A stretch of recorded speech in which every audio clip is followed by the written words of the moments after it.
The air was thick with the scent of magnolias and anticipation. A sun-dappled afternoon in a sprawling Georgia estate, 1992. The wedding was the event of the season. White roses cascading over trellises, champagne flutes clinking, and laughter echoing from the manicured lawns. But in the kitchen, hidden behind the clatter of pots and the hum of ovens, a woman moved silently. Her hands, calloused from years of servitude, stirred a pot of creamy bisque with a rhythm that felt almost ritualistic. Her name was Eula May, the family's cook, a woman whose smile never reached her eyes. And in that moment, as she sprinkled an untraceable powder into the dish, she wasn't just preparing a meal. She was crafting a reckoning. No one noticed the faint tremor in her hands or the way her lips pressed into a thin, resolute line. The guests sipped their wine, oblivious, as the bisque was served. Golden, fragrant, deadly. Hours later, the laughter turned to gasps, then silence. One by one, the family collapsed, their faces pale, their breaths shallow as chaos unraveled the perfect day. Eula May watched from the shadows, her expression unreadable, her heart a locked vault of secrets. What could drive a woman to poison the very people who called her family? What darkness festered beneath her quiet obedience, waiting for this precise moment to erupt? This is not just a story of revenge. It's a descent into the fractured mind of a woman whose pain was invisible to the world, whose rage simmered in silence until it became something monstrous. What you're about to uncover is a psychiatric case that defies explanation, a tale of betrayal, control, and a twisted justice that leaves more questions than answers. Was Eula May a victim pushed beyond her limits, or was she something far more sinister, a predator hiding in plain sight? What secret did she carry that made a wedding day the stage for her vengeance? Stay with us until the end, because the truth behind her actions will unravel everything you thought you knew about loyalty, morality, and the human mind. This case peels back the veneer of a perfect Southern family, exposing the rot beneath their polished surface. It's a reminder that the people closest to us, those who cook our meals, share our homes, can harbor truths so dark they change how we see the world. The fragility of trust, the weight of unspoken pain, the thin line between love and hate, these are the threads that weave this story together, and they'll pull you into a labyrinth where every turn reveals something more unsettling. We need you to be part of this journey. If this story grips you, if it makes your pulse quicken, hit that like button to ensure more people uncover the chilling truth behind Eula May's actions. In the comments, leave the phrase, "I'm ready to discover the truth about this story." By doing so, you're not just watching, you're joining a community of truth seekers, those brave enough to peer into the abyss of the human psyche. Your voice matters. It amplifies this hidden tale, connecting you to others who dare to question what lies beneath the surface of ordinary lives. Congratulations for stepping into this mystery with us. You're one of the few willing to confront the shadows. Prepare yourself, because what comes next contains a key revelation that will forever change the way you see the human mind. The Georgia sun sank below the horizon, casting long shadows over the estate as ambulances wailed in the distance. The wedding guests, once radiant with celebration, now huddled in stunned silence, their faces etched with confusion and dread. Paramedics rushed through the manicured lawns, their boots trampling the white roses that had symbolized love just hours before. The family, patriarch Henry Caldwell, his wife Vivian, their son Charles, and his new bride Amelia, lay in the grand dining hall, their bodies still, their skin clammy with an unnatural sheen. The bisque, served in delicate porcelain bowls, sat untouched on the tables, its golden hue now a silent accusation. Eula May, the cook who had orchestrated this chaos, was nowhere to be found. She had slipped away as the first guest clutched their throat, her apron discarded in the kitchen like a shedskin. In the days that followed, the small town of Willow Creek buzzed with whispers. The Caldwells were local royalty, their wealth built on generations of cotton and real estate, their name synonymous with power. How could their trusted cook, a woman who had served them for over a decade, commit such an act? Eula May was a fixture in their lives, her presence as constant as the oak trees lining the estate. She was the one who greeted delivery boys with a nod, who hummed gospel tunes while kneading dough, who knew the family's every preference. Henry's aversion to cilantro, Vivian's love for lavender tea. To the outside world, she was loyal, invisible, indispensable. But beneath that quiet exterior, something had been festering, a wound no one had bothered to see. Eula May's story began long before the wedding day, in the shadows of the Caldwell household. Born into a family of sharecroppers, she had come to the estate as a teenager in the late 1970s, hired as a maid before earning her place in the kitchen. The Caldwells treated her with a peculiar blend of condescension and familiarity, calling her our Eula, as if she were a cherished pet. But there were moments, fleeting, unspoken, that hinted at a deeper tension. A sharp word from Vivian when a dish wasn't perfect. A lingering glance from Henry that made Eula's skin prickle. A dismissive laugh from Charles when she dared to speak out of turn. These were the slights she swallowed, each one a stone added to a burden she carried alone. In the weeks leading up to the wedding, something shifted. Eula May, always reserved, grew quieter still.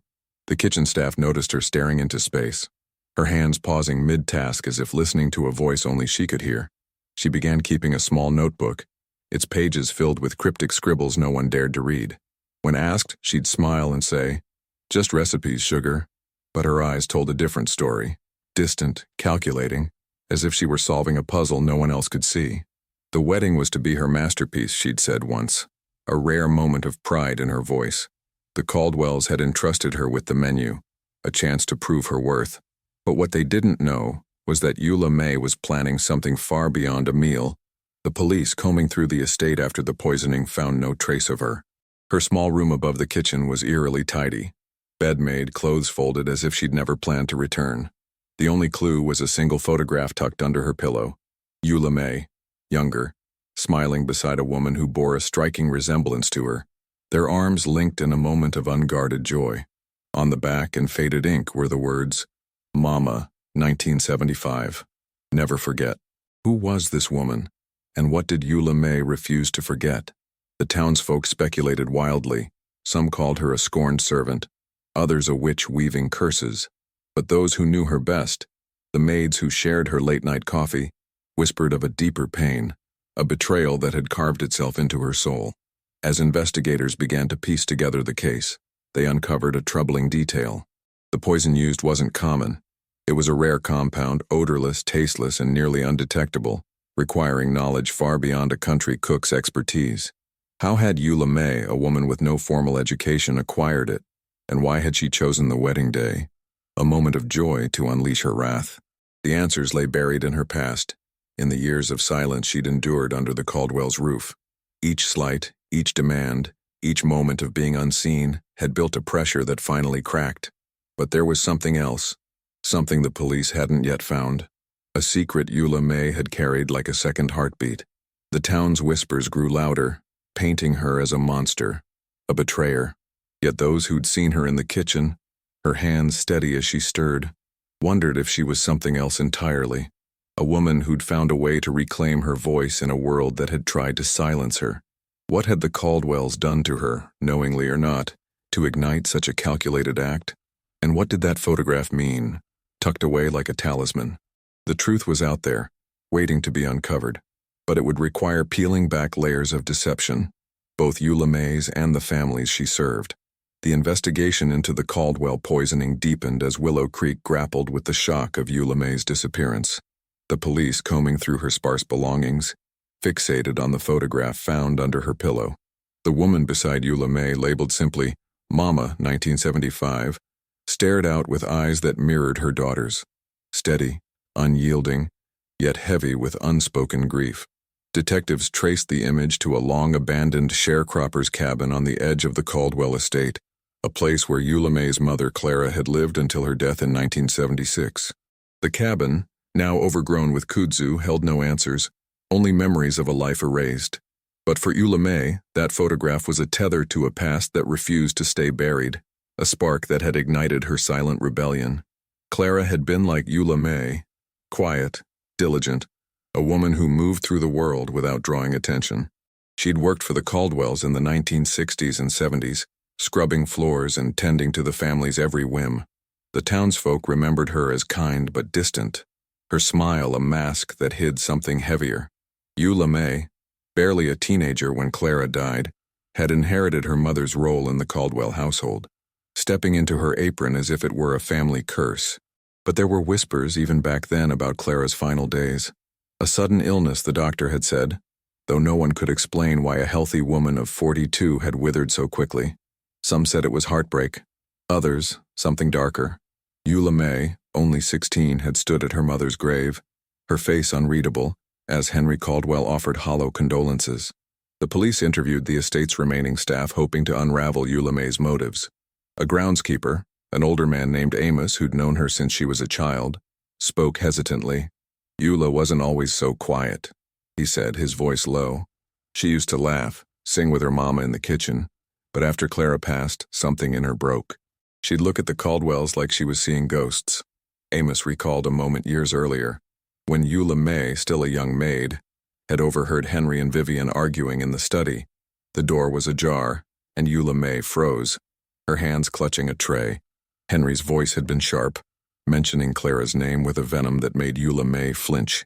Amos couldn't hear the details, but he saw the change in her, a spark of anger that never quite faded.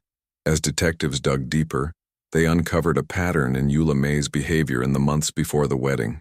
She'd been seen at the local library, an unusual haunt for a woman who rarely left the estate. The librarian, a wiry woman with a knack for remembering faces, noted Eula May poring over books on chemistry and botany, her notebook open beside her. She was so focused, the librarian said, like she was looking for something specific. The police seized the notebook from her room, its pages a maze of handwritten notes, recipes interspersed with chemical formulas, plant names like Datura stramonium and Aconitum napellus, and cryptic phrases, "for mama," "for justice." The poison, they now suspected, was derived from a rare plant, one that required careful preparation to be lethal yet undetectable. Eula May's knowledge was no accident. It was a calculated study in vengeance. The wedding itself had been a trigger, though not in the way anyone expected. Charles Caldwell, the groom, had always been the family's golden child, charming but cruel in private. Staff whispered of his temper, his habit of belittling Eula May when no one else was around. "You're nothing without us," he'd once hissed, when she'd dared to suggest a change to the menu. The wedding was his moment of triumph, a union with Amelia, a debutante from a neighboring county, meant to solidify the Caldwell legacy. Eula May had been tasked with creating a feast to rival any in Willow Creek's history, a role that gave her unprecedented access to the family's trust. But for her, it was more than a task. It was an opportunity, a stage to unveil a truth she'd carried for years. The photograph of Clara began to haunt the investigation. Detectives learned that Clara's death had never been fully explained. The official report cited natural causes, but no autopsy had been performed, a decision pushed by Henry Caldwell, who'd claimed it was unnecessary. Why had he been so quick to close the matter? And why had Eula May kept that photograph, its edges worn from years of handling? The police began to suspect that Clara's death was the key to Eula May's actions, a wound that had festered for nearly 2 decades. But what had happened between Clara and the Caldwells? Was it a personal betrayal, a professional slight, or something far more sinister? The answers lay in the estate's history, in secrets the Caldwells had buried long before Eula May picked up her poison. As the investigation shifted to the family's past, a new detail emerged: a locked drawer in Henry's study, untouched since the poisoning. Inside, detectives found a bundle of letters, yellowed with age, addressed to Clara in a handwriting that matched Henry's. The contents were vague but unsettling, hinting at a relationship that went beyond employer and employee. One line stood out: "You'll keep quiet for your daughter's sake." The discovery sent a chill through the investigators. Had Eula May known about these letters? And if so, how had they shaped her descent into the calculated act that shattered a wedding day? The discovery of the letters in Henry Caldwell's study sent ripples through the investigation, like stones dropped into a still pond. The police stood in the dimly lit room, the air heavy with the scent of old leather and polished wood, as they sifted through the bundle of faded envelopes. Each letter was addressed to Clara, Eula May's mother, in Henry's meticulous handwriting. The words within were careful, veiled, but carried a weight that made the detective's skin crawl. "You'll keep quiet for your daughter's sake." One read, its ink smudged as if written in haste. Another hinted at promises unkept. "You know what's at stake, Clara. Don't make me choose." The letter spanned the early 1970s, stopping abruptly in 1975, a year before Clara's death. What had Henry meant? And how had these words, hidden for decades, shaped Eula May's path to the wedding day? The investigators pored over the letters, searching for clarity. Some were formal, discussing Clara's duties as a maid, but others veered into something more personal. References to late-night conversations, shared glances, moments that crossed the line between employer and employee. One letter, dated just months before Clara's death, was particularly cryptic. "You think you can threaten me, but you're nothing without this house. Stay in your place, or Eula will pay the price." The threat was unmistakable, a shadow cast over Clara's final days. The detectives began to suspect that Clara's sudden illness wasn't as natural as the Caldwells had claimed. Had Henry silenced her to protect a secret? And had Eula May years later uncovered the truth? Eula May's life in the Caldwell household took on new meaning in light of the letters. She'd been a child when her mother worked for the family, watching Clara bend under the weight of endless tasks. The Caldwells had a way of demanding loyalty while offering none in return. Vivian, the matriarch, was known for her icy demeanor, her sharp tongue cutting down anyone who stepped out of line. Henry, though charming in public, ruled the estate with an iron grip, his temper flaring behind closed doors. Eula May, growing up in their shadow, learned to move silently, to observe without being seen. But the letters suggested she'd seen more than anyone realized, perhaps even her mother's downfall. The police interviewed former staff, hoping to piece together Clara's final months. A retired housekeeper, Miss Lorraine, spoke in hushed tones over tea in her small clapboard home. Clara was scared, she said, her hands trembling. Not for herself, but for Eula May. She'd say things like, "I gotta protect my girl no matter what." I thought it was just a mother's worry. But now... Lorraine trailed off, her eyes distant. She recalled a night in 1975 when Clara had come to her in tears, clutching a letter she wouldn't let Lorraine read. She said Henry had crossed a line, that she'd made a mistake trusting him. After that, she got sick, real fast. Lorraine's voice cracked. I always wondered if it was more than bad luck. The investigation turned to Eula May's notebook, its pages a testament to her obsession. Alongside recipes for cornbread and peach cobbler were detailed notes on toxic plants, monkshood, foxglove, jimsonweed. Each entry was precise, almost academic, as if she'd spent years studying the art of poison. One page stood out, a sketch of the Caldwell family tree, their names circled in red ink, with Clara's name written at the bottom, underlined twice. Beside it, in tiny script, were the words, "They took her. They'll pay." The detectives felt a chill. Eula May hadn't acted on impulse. Her plan was a slow-burning fire, fueled by a grief that had hardened into resolve. The wedding day, they realized, was no random choice.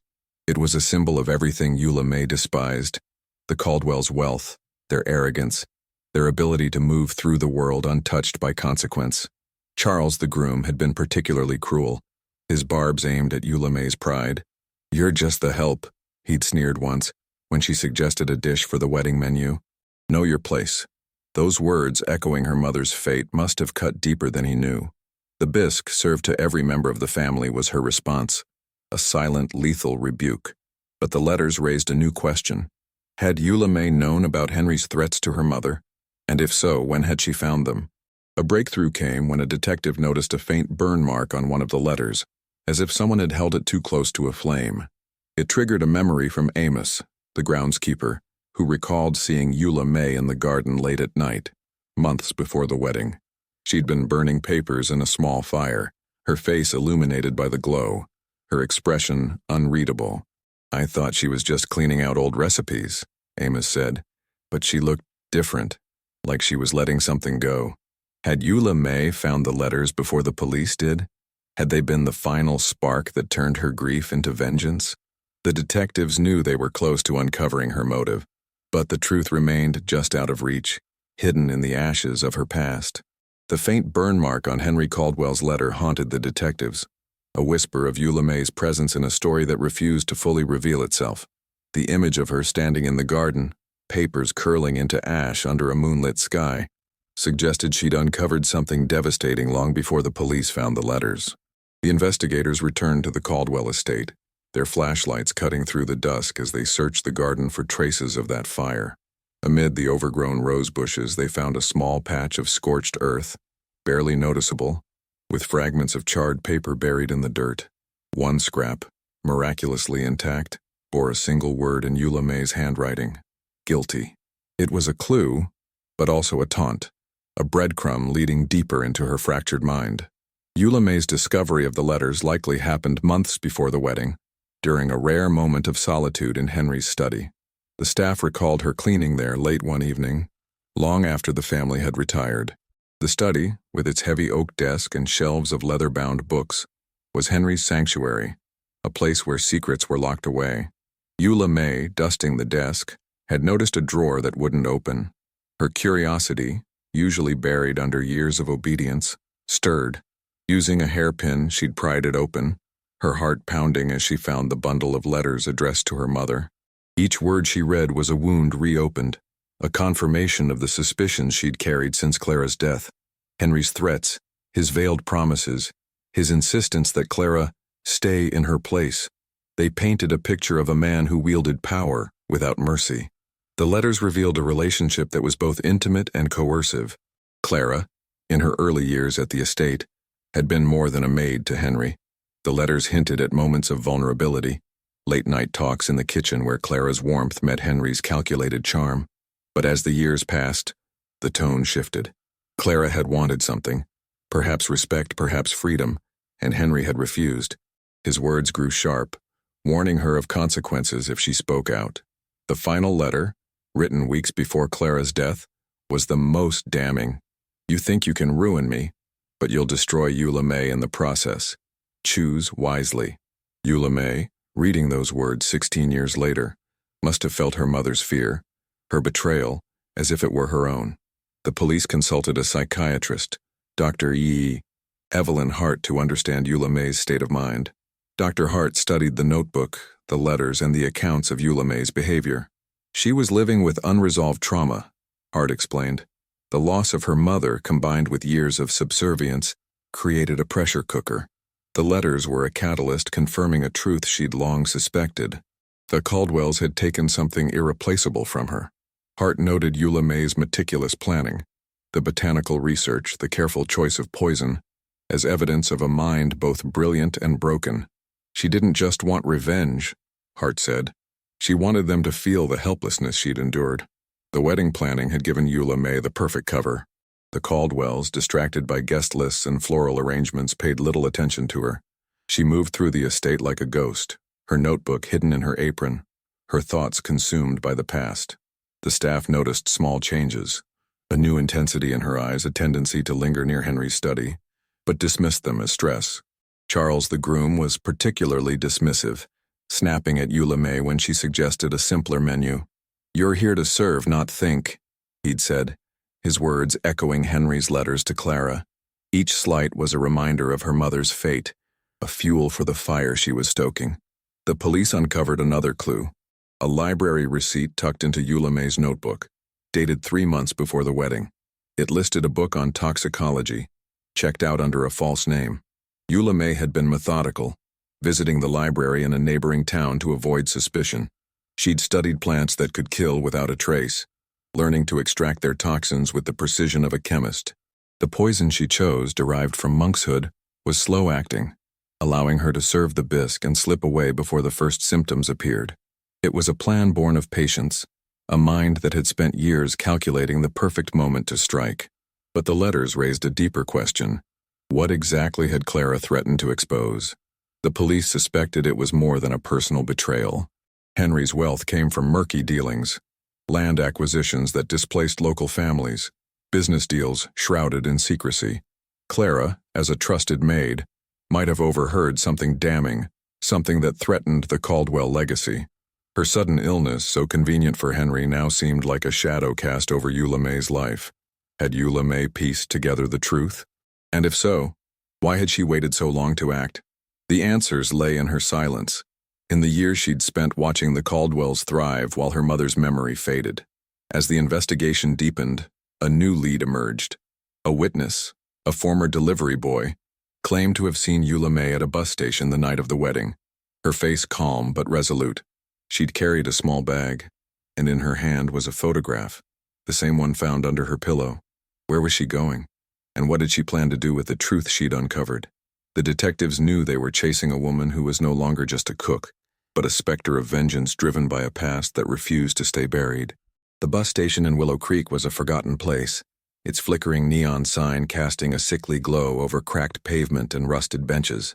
On the night of the wedding, as the Caldwell estate descended into chaos, Eula May stood there, a solitary figure clutching a small canvas bag. The delivery boy, a lanky teenager named Tommy, had been dropping off a package when he spotted her. She didn't look scared, he told the police, his voice tinged with awe. She looked sure, like she knew exactly where she was going. In her hand was the photograph of her and Clara, its edges worn as if she'd traced them 1,000 times. Tommy swore she'd whispered something to herself before boarding a bus bound for Atlanta, her silhouette vanishing into the night. The police scrambled to trace her route, but Eula May seemed to have planned her escape with the same precision as her crime. The bus driver, a grizzled man with a faded Braves cap, remembered her only vaguely. Quiet lady, kept to herself, he said. Paid in cash, didn't make eye contact. Her trail went cold at the Atlanta terminal, a sprawling hub where she could have caught another bus, a train, or simply disappeared into the city's underbelly. The detectives were struck by her foresight.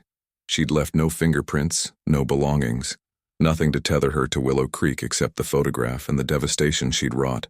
Eula May wasn't just running, she was erasing herself. Back at the estate, the investigation turned to her state of mind. Dr. Evelyn Hart, the psychiatrist, revisited Eula May's notebook, its pages a window into a psyche teetering between grief and obsession. The cryptic phrases, "for mama," "for justice," were interspersed with sketches of the Caldwell estate, each room marked with X's, as if she'd mapped her vengeance down to the smallest detail. One page stood out, a drawing of the dining hall, the table set for the wedding feast with a single word scrawled across it: reckoning. Dr. Hart theorized that Eula May saw the poisoning not as murder, but as a ritual, a way to balance the scales for her mother's suffering. She was reclaiming agency, Hart said, but at a cost to her own humanity. The letters from Henry to Clara remained the key to understanding her motives. The police dug deeper into Clara's final year, interviewing anyone who'd known her. A former neighbor, Miss Pearl, now in her 70s, sat on her porch and spoke of Clara's fear in 1975. She was nervous all the time, Pearl recalled, rocking in her chair. Said Henry was watching her, that he knew she'd heard something she shouldn't have. Pearl remembered Clara mentioning a meeting in the study, late at night, where Henry and a business partner discussed a land deal. She wouldn't say what it was, but it scared her. Said it was bigger than the Caldwells, bigger than Willow Creek. Days later, Clara fell ill, her strength fading like a candle snuffed out. The police began to suspect Clara had stumbled onto a secret tied to the Caldwell fortune. Henry's wealth, built on cotton and real estate, had darker roots. Land acquired through coercion, families displaced without compensation. Clara, as a maid, had access to private conversations, papers left carelessly on desks. Had she overheard details of a deal that could ruin Henry? The letter suggested she'd confronted him, perhaps threatening to expose him. His response, threats against Eula May, had silenced her, but at what cost? The official report of Clara's death listed heart failure, but no tests had been run. The Caldwells' influence ensured the matter was buried, along with Clara. Eula May, growing up in the estate, must have sensed the truth long before she found the letters. The staff whispered of her late-night wanderings, her habit of lingering near Henry's study, as if searching for something. When she finally opened that locked drawer, the letters confirmed her worst fears. Her mother's death was no accident. The police found a toxicology report from a neighboring county, dated weeks before the wedding, showing Eula May had requested tests on a soil sample from the estate's garden. The results were inconclusive, but traces of a rare toxin, similar to the one used in the poisoning, suggested she'd been experimenting long before the wedding. Had she been testing the ground where her mother was buried, searching for proof of foul play? The bus station sighting raised new questions. Why Atlanta? The city was a maze, a place to vanish, but also a hub for information. Detectives learned Eula May had visited a small archive there, a repository of county records, in the weeks before the wedding. She'd requested documents on land deals from the 1970s, specifically those tied to the Caldwells. The archivist remembered her as polite but intense. Her questions pointed. She wanted names, the archivist said, people who'd lost land to the Caldwells. She said it was for family history.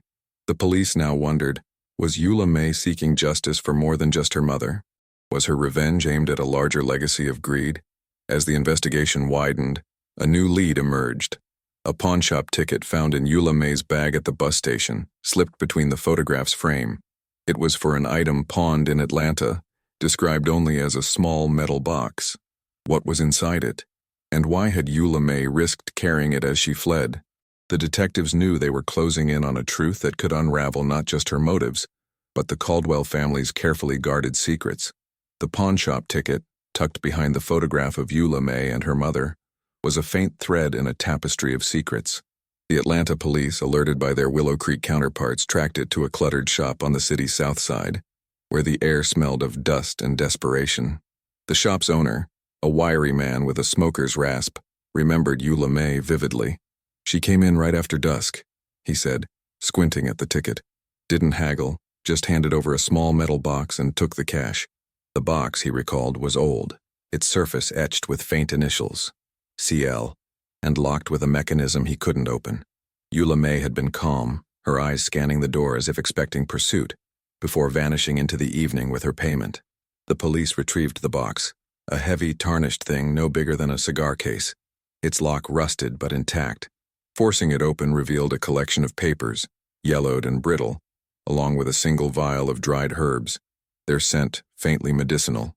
The papers were a mix of handwritten notes and typed documents, all tied to the Caldwell family's land dealings in the 1970s.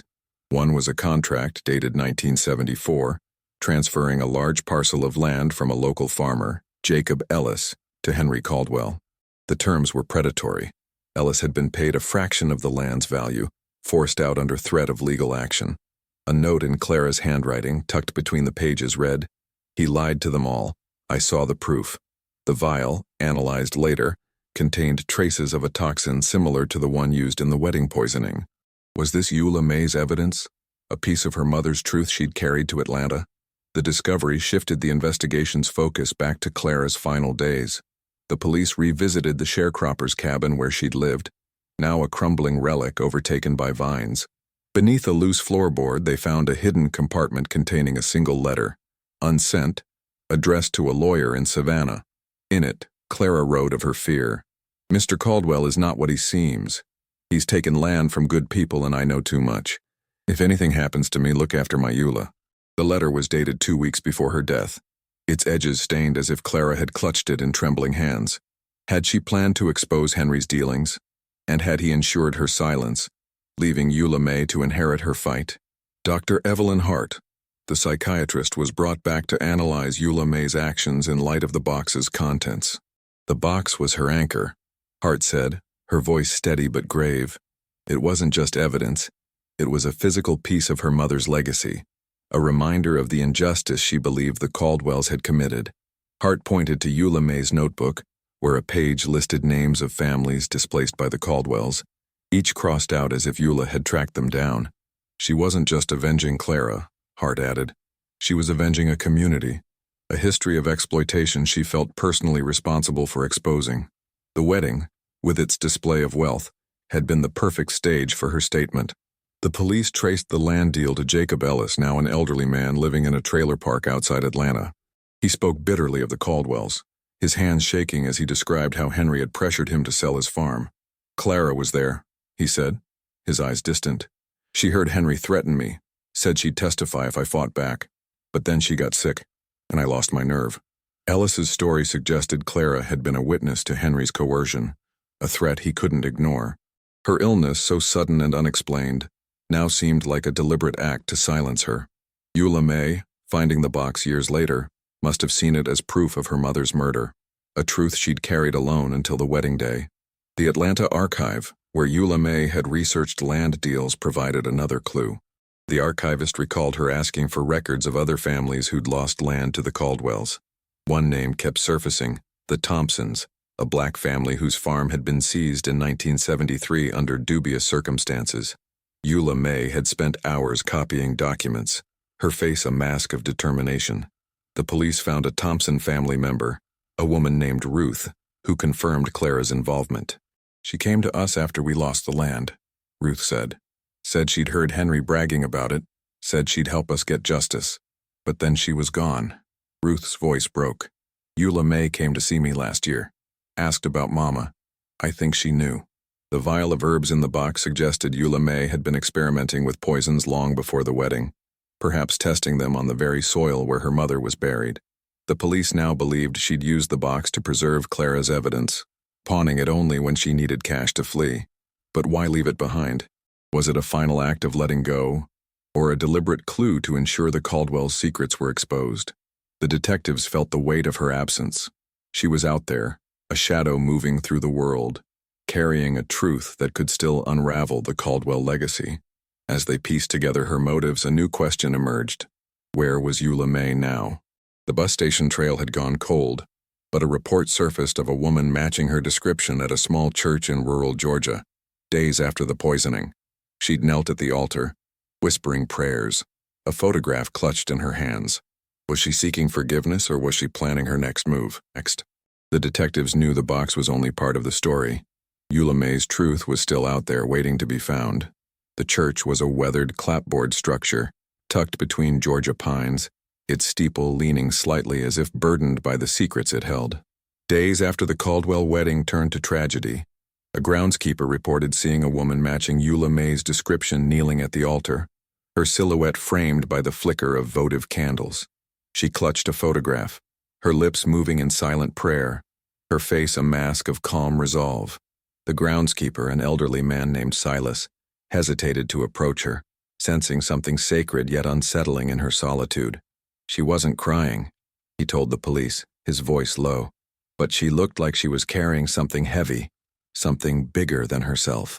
By the time he returned with the pastor, she was gone, leaving only a single candle burning, its wax pooling like tears. The police arrived at the church, a 30-mile drive from Willow Creek, hoping to find traces of Eula May's path. The altar offered no physical clues, no fingerprints, no belongings, but Silas's description painted a vivid picture. The photograph, he said, was of a woman and a young girl, the same one found under Eula May's pillow. The detectives saw this as more than a fleeting stop. It was a moment of reckoning, a pause in her flight where she confronted the weight of her actions. Was she seeking forgiveness for the poisoning, or was she praying for strength to continue her mission? The candle, still warm when the police arrived, suggested she'd lingered, perhaps wrestling with a truth only she understood. Dr. Evelyn Hart, the psychiatrist, analyzed this sighting with a growing sense of unease. Eula May's visit to the church wasn't about guilt, Hart said, studying the notes from her notebook. It was about clarity. She saw herself as an instrument of justice, not a criminal. The photograph was her connection to Clara, a reminder of why she acted. Hart pointed to a phrase in the notebook written in hurried script, "The truth is my offering." It suggested Eula May viewed her actions as a sacrifice, a way to honor her mother's memory and expose the Caldwell's sins. But the church visit hinted at a crack in her resolve, a moment where the human cost of her vengeance weighed on her. The police retraced Eula May's steps, focusing on the metal box she'd pawned in Atlanta. The documents inside, land contracts, Clara's notes, pointed to a pattern of exploitation that went beyond the Ellis and Thompson families. The Caldwells had acquired vast tracts of land in the 1970s, often through intimidation or legal manipulation. Clara, as a trusted maid, had likely overheard discussions of these deals, her presence so unassuming that Henry never suspected she was listening. The vial of herbs in the box, now confirmed to contain monkshood residue, suggested Clara herself might have been poisoned. A slow, undetectable death that mirrored Eula May's method at the wedding. The detectives began to suspect Eula May had found proof of her mother's murder, perhaps in the soil she'd tested or the letters she'd burned. A new lead emerged from Ruth Thompson, the woman whose family had lost land to the Caldwells. She contacted the police after hearing of Eula May's disappearance, her voice trembling with urgency. "She came to me again, a week before the wedding," Ruth said. "She was different, calmer, like she'd made up her mind. She asked if I still had the old deed to our farm, said she was going to make things right." Ruth had given her a copy of the deed, a faded document that proved the Caldwells had forged signatures to seize the land. Eula May had tucked it into her bag, her eyes gleaming with purpose. She said, "They'll all know soon." I didn't know what she meant until I heard about the poisoning. The deed, combined with the box's contents, painted a clearer picture of Eula May's mission, She wasn't just avenging Clara, she was targeting the Caldwell legacy, their wealth built on stolen lives. The wedding, a public celebration of their untouchable status, was her chance to expose their hypocrisy. By poisoning the family, she ensured their fall would be as public as their rise. But the church visit suggested a deeper layer, a need to reconcile her actions with her faith, her mother's memory, or perhaps her own fading humanity. The detectives wondered, had she left something else behind? A final clue to her intentions? They returned to the church, searching the altar for anything Silas might have missed. Under a pew, tucked in a crack, they found a small piece of paper, folded tightly. It was a note in Eula May's handwriting. "Mama, I did it for you, but it's not over." The words sent a chill through the investigators. What wasn't over? Was Eula May planning another act, or was she referring to the truth she'd set in motion? The note's brevity was deliberate, a whisper from a woman who knew she was being hunted. The police now believed she was still in Georgia, moving through small towns, her purpose unclear but unrelenting. As they followed her trail, a new witness emerged. A gas station clerk who'd seen a woman resembling Eula May 2 days after the church sighting. She'd bought a map and a burner phone, her voice low as she asked about routes to Savannah. Savannah, the city where Clara had addressed her unsent letter to a lawyer. Was Eula May seeking that lawyer, or someone else tied to the Caldwell's past? The detectives felt the net tightening, but Eula May remained a ghost, her motives as elusive as her destination.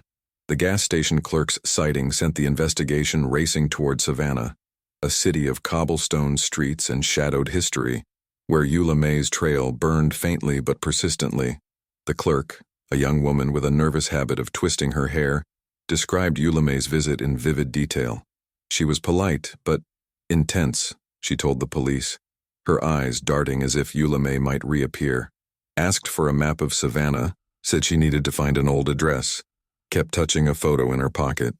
The burner phone Eula May bought was a dead end, never activated, likely a precaution. But the map and her mention of Savannah pointed to a destination tied to Clara's unsent letter. The detectives sensed Eula May was closing in on the final piece of her mission. Savannah was where Clara had addressed her desperate plea to a lawyer in 1975, a letter that never reached its destination. The police tracked down the lawyer, now retired, living in a modest home overlooking the Savannah River. Samuel Grayson, a wiry man with a voice roughened by years of courtroom battles, remembered Clara's name. "She came to me once," he said, his hands folded tightly. "Said she had evidence of wrongdoing by Henry Caldwell, something about land deals that ruined families. She was scared, said her daughter's safety was at stake. Grayson had urged her to bring proof, but Clara never returned. Days later, she was dead." Grayson's eyes darkened. "I always wondered if they got to her." The police showed Grayson the documents from the metal box Eula May had pawned. His face tightened as he recognized the predatory contract that had stripped Jacob Ellis of his land. "This is what Clara was talking about," he said. "Henry used his influence to push people out, forged deeds, threats, payoffs. Clara overheard him boasting about it in his study. She wanted to stop him, for her community, for her girl." Grayson paused, his voice heavy. If Eula May found this, it would have broken her. To know her mother died for trying to do right. He trailed off, the weight of the truth settling between them. Eula May's poisoning wasn't just vengeance. It was a daughter finishing her mother's fight. The detectives scoured Savannah for signs of Eula May, focusing on the address she'd asked the clerk about. It led to a dilapidated building in a forgotten corner of the city, once a community center for displaced families. The center had been a haven in the 1970s, where people like the Thompsons and Jacob Ellis sought help after losing their land. A volunteer, an elderly woman named Esther, remembered Eula May visiting days after the wedding. She looked tired, but her eyes were sharp, Esther said. She asked about old records, families the Caldwells had wronged. I gave her a box of files, thought she was a researcher. She thanked me, said, "This is for Mama." Esther's words sent a chill through the detectives. Eula May was building a case, not just running. The files Esther provided were a goldmine of Caldwell misdeeds. Letters from families begging for justice, legal documents showing forged signatures, even a deposition from a whistleblower who'd fled town. One document stood out, a 1974 memo from Henry to a business partner, admitting they'd neutralized a problem in the household staff. The detectives suspected this referred to Clara, whose knowledge of the land deals had made her a liability. Eula May, clutching these files, must have felt her mother's presence, urging her to act. The wedding poisoning, they realized, was only part of her plan. She was exposing the Caldwells' crimes to the world piece by piece. Dr. Evelyn Hart, reviewing the new evidence, saw Eula May's actions as a complex tapestry of grief and purpose. She wasn't just a cook or a killer, Hart said. She was a strategist, using the tools she had, her knowledge, her invisibility in the Caldwell household, to strike back. The Savannah trip suggests she's not done. She's seeking an audience for her truth. Hart pointed to the note found in the church. It's not over, as evidence of Eula May's ongoing mission. The burner phone, though unused, hinted she might be contacting someone, a journalist, a lawyer, or another family wronged by the Caldwells. A new lead emerged from a Savannah diner, where a waitress reported serving a woman resembling Eula May. She'd sat alone, scribbling in a notebook. A map of the city spread before her. She kept muttering about finishing it, the waitress said. Paid with crumpled bills, left a tip in coins. The notebook, glimpsed briefly, had a list of names. Some crossed out, others circled. The detectives recognized one. Margaret Wells, a former reporter who'd investigated the Caldwells in the 1970s but was silenced by threats. Was Eula May seeking her out, hoping to hand over the files and expose the truth? The police rushed to find Wells, now living quietly in a coastal town nearby. As they followed this lead, they found a package mailed from Savannah to a local newspaper, postmarked the day after Eula May's diner sighting. It contained copies of the land deal documents and a single photograph, Clara and Eula May, smiling in 1975. A note in Eula May's handwriting read, "Tell their story." The package was unsigned, but the message was clear. Eula May wanted the world to know what the Caldwells had done, to her mother and to countless others. The detectives felt the weight of her absence. She was out there, a shadow moving closer to her final act. The package arrived at the Savannah Morning News like a whisper from the grave, its contents spilling across the editor's desk in a cascade of faded documents and a single, haunting photograph. The note, "Tell their story," was scrawled in Eula May's unmistakable hand, a plea and a command wrapped in one. The editor, a seasoned journalist named Clara Bennett, recognized the weight of what she held. Evidence of the Caldwell family's predatory land deals, forged deeds, and displaced families. The photograph of Clara and Eula May, smiling in 1975, was a silent accusation, tying the documents to a personal tragedy. Bennett's hands trembled as she read the names. Ellis, Thompson, and others, families whose losses had been buried under the Caldwells' wealth. Eula May, it seemed, was no longer just a fugitive. She was a messenger, demanding the world hear the truth. The police, alerted by the newspaper, raced to verify the documents. Each contract and letter confirmed what Eula May had uncovered. Henry Caldwell had built his empire by exploiting vulnerable families, using legal loopholes and intimidation to seize their land. The memo mentioning a neutralized problem in the household staff pointed directly to Clara's death, suggesting she'd been silenced to protect the Caldwell legacy. The vial of monkshood residue from the metal box, paired with the soil tests Eula May had conducted, hinted at a chilling possibility. Clara had been poisoned, her death disguised as natural causes. Eula May's act at the wedding was no impulsive revenge. It was a calculated echo of her mother's fate, a mirror held up to the Caldwell's sins. The detectives turned their focus to Margaret Wells, the former reporter Eula May might have been seeking. Wells, now in her 60s, lived in a small coastal town an hour from Savannah, her career derailed by threats from the Caldwells in the 1970s. When the police arrived at her weathered beach cottage, she was already waiting, a copy of Eula May's package in her hands. "She found me," Wells said, her voice steady but heavy. "Dropped this off 2 days ago through my mailbox slot. Didn't stay to talk." The package was identical to the one sent to the newspaper, with an added note. "You tried once. Try again. For Mama." Wells's eyes glistened. "I wrote about the Caldwell's land grabs years ago, but they shut me down. Clara was my source. I failed her." Wells's story filled in the gaps. In 1974, Clara had approached her with whispers of Henry's schemes, forged documents, coerced sales, families left destitute. Wells had been building a story, But before she could publish, her editor received a call from Henry's lawyer. The threats were subtle but effective. Her job, her safety, her family.